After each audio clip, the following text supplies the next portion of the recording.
1968년 10월 20일 그날은 제19회 멕시코 올림픽이 마라톤을 끝으로 그 마지막 휘날레를 장식하는 날이었습니다. 이제 우승자들이 들어온 지도 1시간이 훨 지나고 조명들도 거의 꺼지고 주위가 어둑해질 무렵 사람들도 몇 남아있지 않은 멕시코 올림픽 스타디움에 사이렌 소리와 함께 그 차의 뒤를 따라 달려오는 한 선수가 있었습니다. 아니, 쩔뚝거리며 쓰러질 듯 비틀거리며 들어오고 있었습니다. 그는 아프리카의 탄자니아 대표로 참가한 존 스티븐 아쿠아리라는 선수였습니다. 쓰러질 듯 비틀거리며 트랙을 도는 아쿠아리. 그의 다리는 온통 피투성이에 붕대가 감겨져 있었습니다. 그는 금방이라도 쓰러질 듯 헐떡이고 있었습니다. 아쿠아리는 처음 출발하고 얼마 지나지 않아 그는 그만 스텝이 꼬이는 바람에 옆 사람과 부딪히면서 큰 부상을 입었습니다. 의료진들이 더 이상 달리기엔 무리라는 진단을 내렸지만 그는 포기하지 않았습니다. 그리고는 42,195km라는 길고 긴 거리를 부상당한 몸으로 달려온 것입니다. 마지막 한 바퀴를 돌고 마침내 결승선을 넘고 쓰러진 그를 향해 이렇게 부상을 당하고도 왜 포기하지 않고 뛰었습니까? 라고 묻자 그는 눈물을 흘리며 이렇게 대답했습니다. 나의 조국이 나를 멕시코에 보낸 것은 단지 경주를 출발하라고만 보낸 것이 아니었습니다. 그들은 나를 완주하라고 보낸 것이었습니다. 오늘 본문은 우리의 신앙생활을 달리는 경주에 비유하면서 끝까지 완주하라고 독려하고 있습니다. 이 말씀에서 나오는 여러 개의 동사 가운데 가장 중요한 동사는 바로 1절에서 등장하고 있는 경주하자라는 동사입니다. 우리 앞에 당한 경주를 하며, 여기서 경주는 헬라어로 투쟁과 싸움이라는 뜻입니다. 하면은 힘써 나아가자, 달려가자라는 뜻입니다. 그리고 우리가 경주하는 곳은 어디입니까? 우리 앞에 당한 경주를 하며 우리가 앞에 당하고 있는 문제들 속에서 현재 우리가 직면하고 있는 문제들 안에서 투쟁하듯 달려가자, 싸우듯 힘써 나아가자라는 말씀입니다. 이 편지가 기록될 당시 그리스도인들은 내적으로 큰 갈등과 낙심에 빠져 있었습니다. 그리스도인이라는 이유 때문에 소유가 빼앗기거나 경제적인 불이익을 당했습니다. 세상에서 받는 차별과 편견 때문에 씻을 수 없는 상처와 분노가 치밀어 올랐습니다. 이로 인해 몇몇 유대 그리스도인들은 기독교를 포기하고 유대교로 다시 돌아가려는 움직임을 보이고 있었습니다. 예전엔 주님을 위한 일이라면 어떤 고난도 참고 잘 견뎠는데 언제부터인가 주님에 대한 사랑이 점차 사라지기 시작한 것입니다. 그렇게 순수한 마음으로 주님을 생각만 해도 눈물이 흘렀는데 세상에서부터 받는 환난과 핍박 때문에 언제부터인가 눈물이 마르기 시작한 것입니다. 여러분 앞에 놓인 풍경은 어떻습니까? 사막입니까? 사막은 언덕이 있다가도 큰 바람이 불면 그 언덕이 다음 날 사라집니다. 지도에 그려진 건물이나 길은 큰 의미가 없습니다. 그리고 물이라곤 찾을 수 없는 아주 척박한 땅입니다. 항상 변하는 주변 환경 때문에 영혼이 줄이거나 목말라 있진 않습니까? 아니면 자갈밭 걸어가는 소리가 들리십니까? 곳곳에 시련과 고통의 돌멩이에 걸려 휘청거리고 넘어지고 때론 회복할 수 없는 큰 상처를 입고 있습니까? 아니면 질척한 비포장에 진흙밭입니까? 한 발짝 떼어놓을 때마다 신발에 진흙이 들러붙어 감당할 수 없는 삶의 무게를 느끼십니까? 이뿐만 아니라 그리스도인으로서 받는 사회적 차별 또한 만만치 않기에 우리의 경주가 더 어려운 것 같습니다. 최근 몇 년 사이 개신교의 부정적 이미지를 뜻하는 말이 부쩍 늘었을 뿐만 아니라 목회 데이터 연구소 조사 결과를 보면 코로나 시대에 종교별 신뢰도 변화를 묻는 질문에 응답자 63.3%가 개신교에 대한 신뢰도가 더 나빠졌다고 답했습니다. 특히 더 나빠졌다고 답한 대다수가 젊은 세대와 학생 그룹에서 나타났다고 합니다. 지금 미국도 한국과 마찬가지로 젊은 세대들이 이민교회를 떠나고 있는 추세입니다. 아니, 평탄한 길에서 뛰는 것도 힘든 게 마라톤인데 자갈밭이나 진흙길을 뛰어가야 한다면 어떨까요? 시간이 지날수록 심박수가 요동칠 때마다 우리는 자신과 타협하기 시작합니다. 아니, 내가 왜 이 경주를 시작해서 이런 생고생을 하고 있을까? 이건 아닌 것 같은데 그만 포기할까? 우리 안에 자아 충돌이 일어나는 건 어쩌면 당연한 것입니다. 그럼 오늘 하나님은 우리 앞에 당한 경주를 달리라고 말씀하시면서 오늘 우리에게 어떤 응원을 하고 계실까요? 세 가지 권면으로 요약할 수 있습니다. 제일 첫 번째는 먼저 자신을 보라. 두 번째는 주위를 보라. 세 번째는 결승선 앞에 서 계신 예수님을 보라. 첫 번째는 먼저 자신을 보라. 그리스도인은 먼저 자신을 투명하게 볼 줄 알아야 합니다. 1절에 보니까 모든 무거운 것과 얽매이기 쉬운 죄를 벗어버리고. 몇 달 전 도쿄올림픽이 열렸는데 그때 마라톤을 뛰는 선수들의 옷차림을 눈여겨본 적이 있습니다. 그들은 가벼운 러닝에 핫팬츠만 입고 뜁니다. 운동화도 가장 가볍고 신축성이 좋은 걸 사용합니다.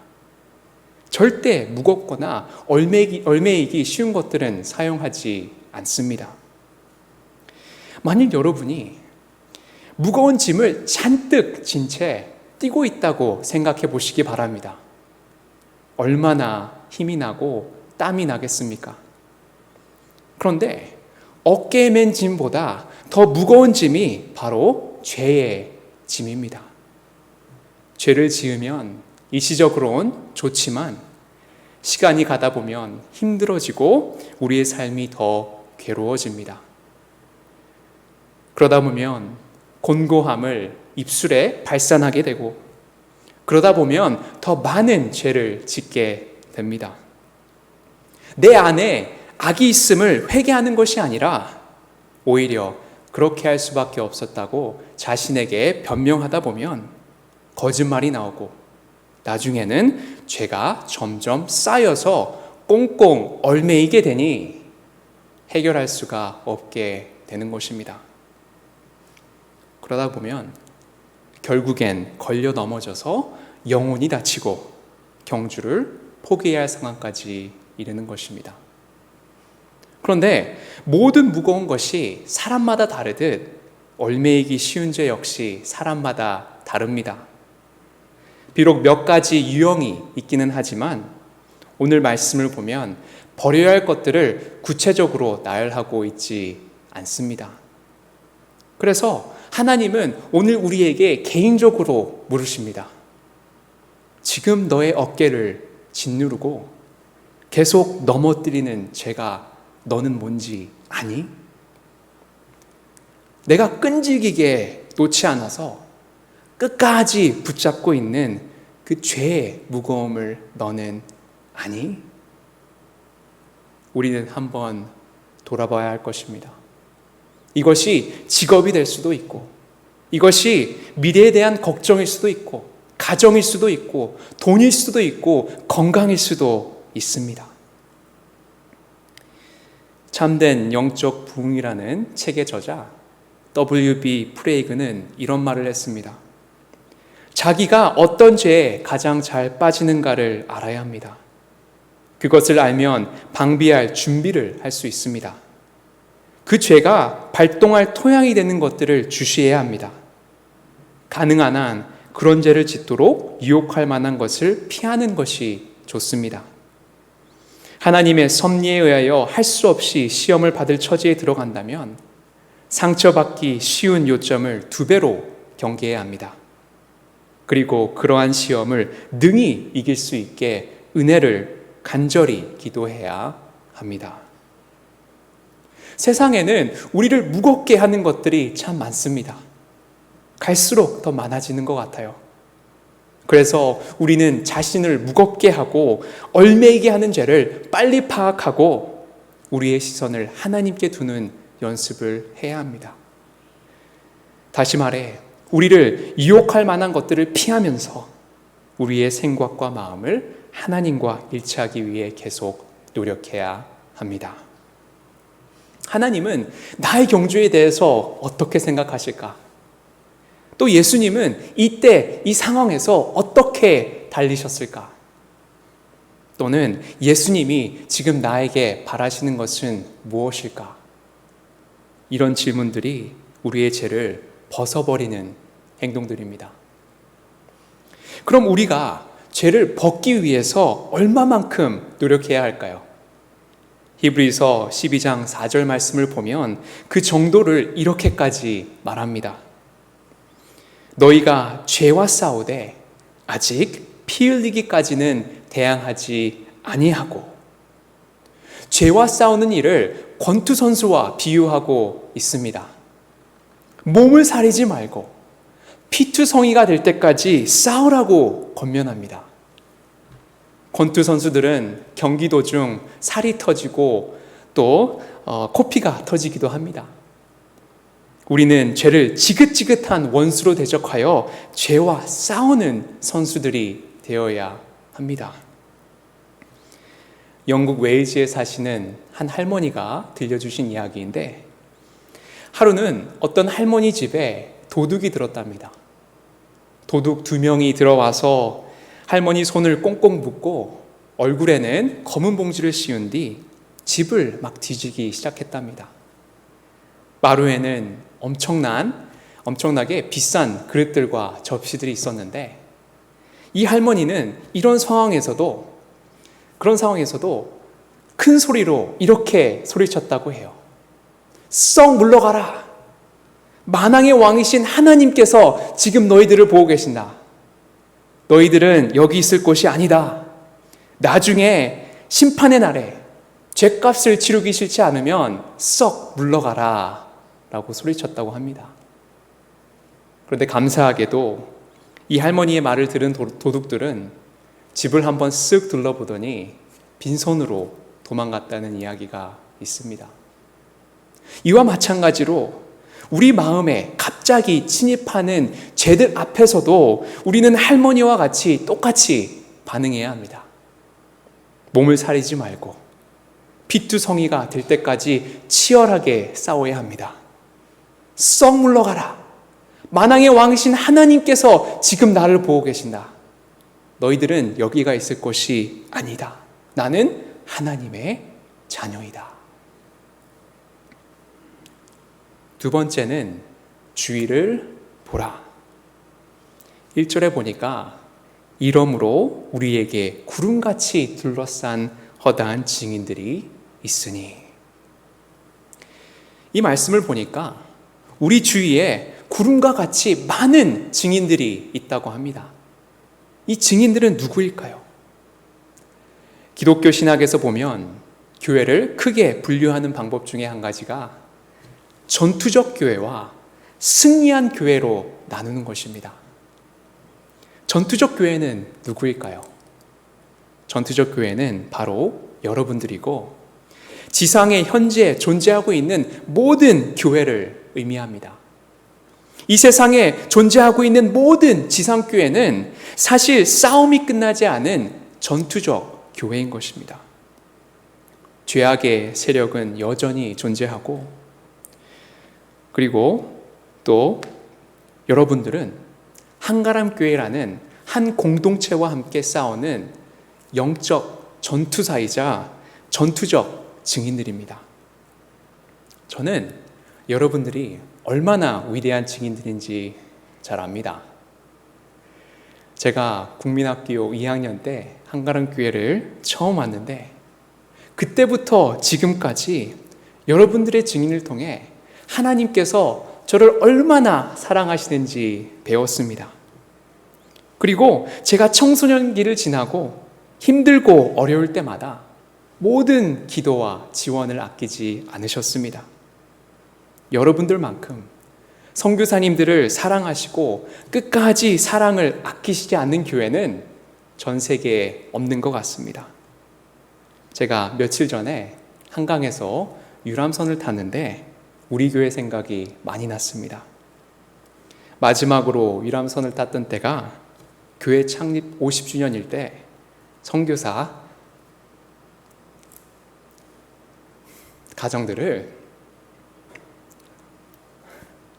여기서 울 타이밍은 아닌데 울게 되네요. 옛날 생각이 많이 나는 것 같습니다.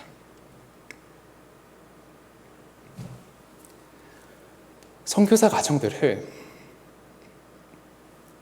초청해 주셔서 유람선을 태워주셨기 때문입니다.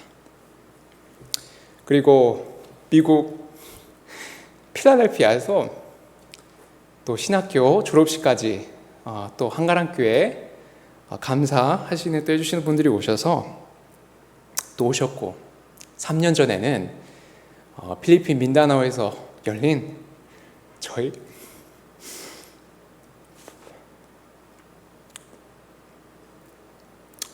결혼식까지 참석해 주셨습니다.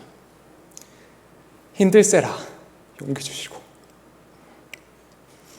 세임 얻도록 기도해 주셨습니다. 필리핀에 계신 아버지가 한가람교회 성도님들이 매 예배 때마다 귀하신 담임 목사님께서 기도해 주시고 뜨겁게 기도로 함께하고 계심을 알려주시며, 너는 혼자가 아니라 아버지 어머니와 같이 너희를 사랑하시는 분들이 계심을 기억하라 말씀해 주셨습니다. 매 예배 시간마다 얼마나 뜨겁게 기도해 주셨는지, 미국에서 모든 것을 정리하고 오는 순간부터 한국에 와서 수술 받기까지 모든 것이 막힘이 없었고 기적적인 하나님의 역사를 체험했습니다. 여러분들이 바로 하나님의 사랑을 전하시는 귀한 증인들인 줄 믿습니다. 그 사랑과 기도 다 말로 할 수 없습니다.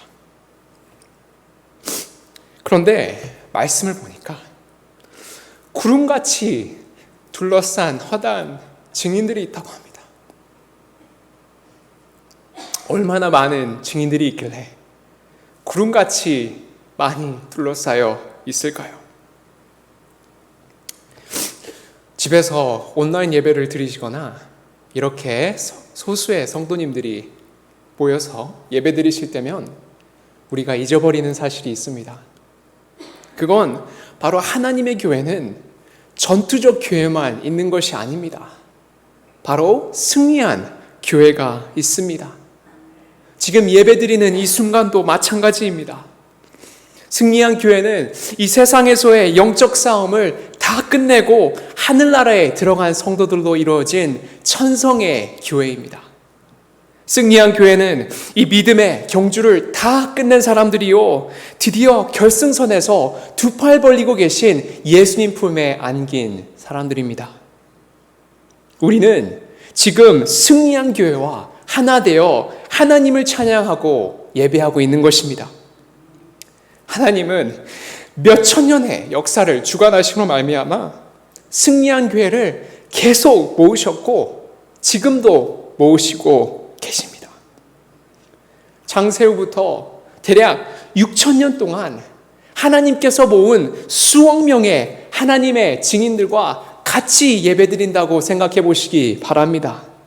정말 구름같이 둘러싼 허다한 증인들입니다. 뉴스를 보니까 교회 출석 빈도가 자꾸 줄고 있다고 하는데 사실 매주 예배드리는 교회 인구는 현재 이 지구에서 살고 있는 모든 불신자보다 많습니다. 왜냐하면 승리한 교회, 믿음의 경주를 완주한 승리자들까지 포함하고 있기 때문입니다. 이 승리한 교회들은 우리가 더없이 외롭고 더없이 짓눌린다고 느낄 때 순간 엄청난 박수갈채를 보냅니다. 히브리서 11장에서 등장하고 있는 위대한 믿음의 영웅들, 아브라함, 야곱, 모세, 요셉, 다윗을 비롯한 모든 승리한 교회들이 말씀을 통해서 우리에게 힘을 내라고 소리칩니다. 우리를 지금 격려하고 있습니다. 여러분, 포기하지 마십시오. 그리고 절망하지 마십시오. 우리는 믿음으로 살았고 믿음으로 승리했습니다. 우리는 믿음으로 홍해가 갈라지는 것을 보았고 우리는 믿음으로 사탄의 권세가 무너지는 것을 똑똑히 보았습니다. 우리는 믿음으로 하나님 영광 가운데 거하게 되었습니다. 여러분도 분명히 믿음의 경주를 완주할 수 있습니다. 낙담하고 경주를 그만두고 싶을 때 이 광경을 머릿속에 그려보시기 바랍니다.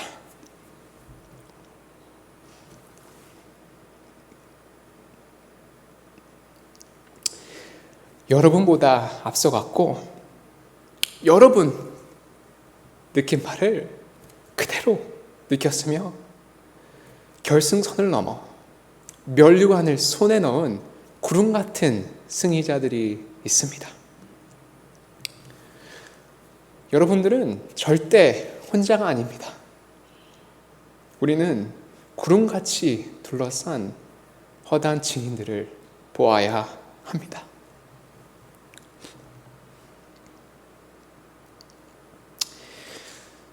마지막은 결승선 앞에 서 계신 예수님을 보라.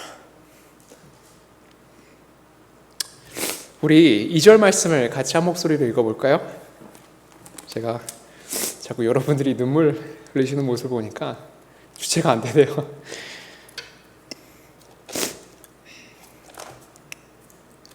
그래서 2장 말씀을 한 목소리로 읽겠습니다. 시작.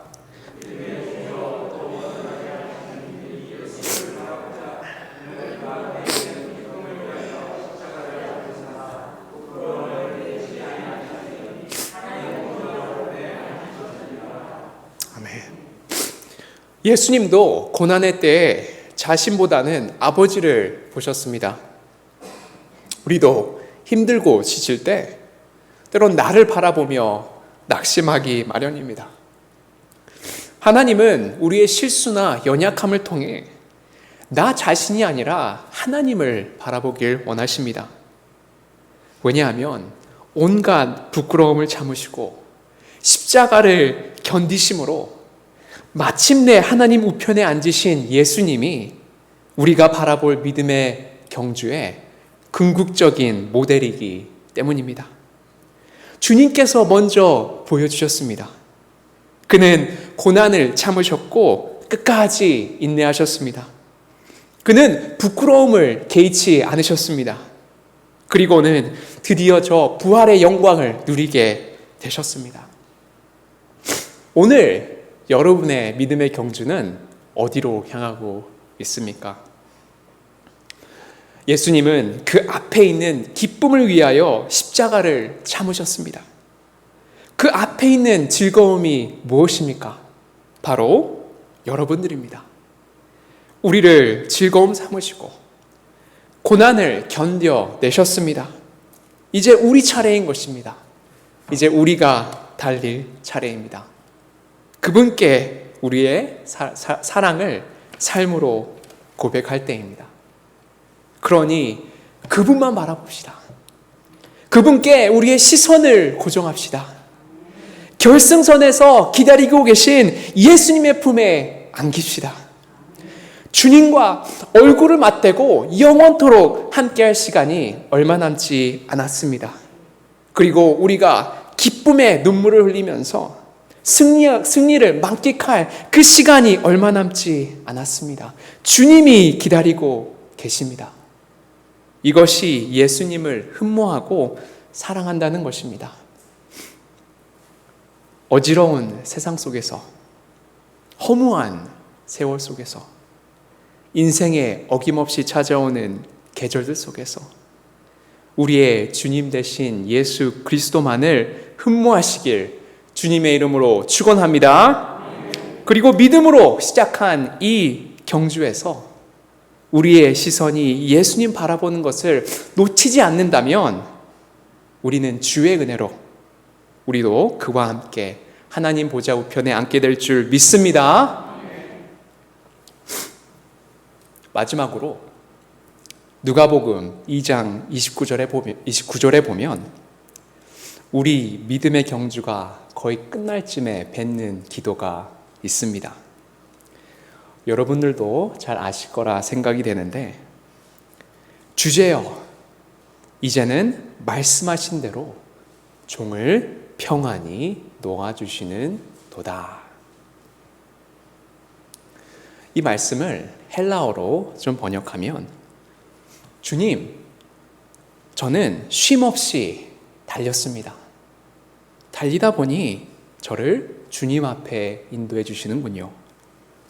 말씀하신 대로 나의 지친 영혼을 감싸주시고 이제 저 궁중에 있는 자들과 편히 쉬게 하여 주옵소서라는 기도입니다. 이제 종을 평안히 놓아주소서라는 이 기도는 초대교회 때부터 지금까지 임종의 자리에서 드렸던 임종의 기도입니다.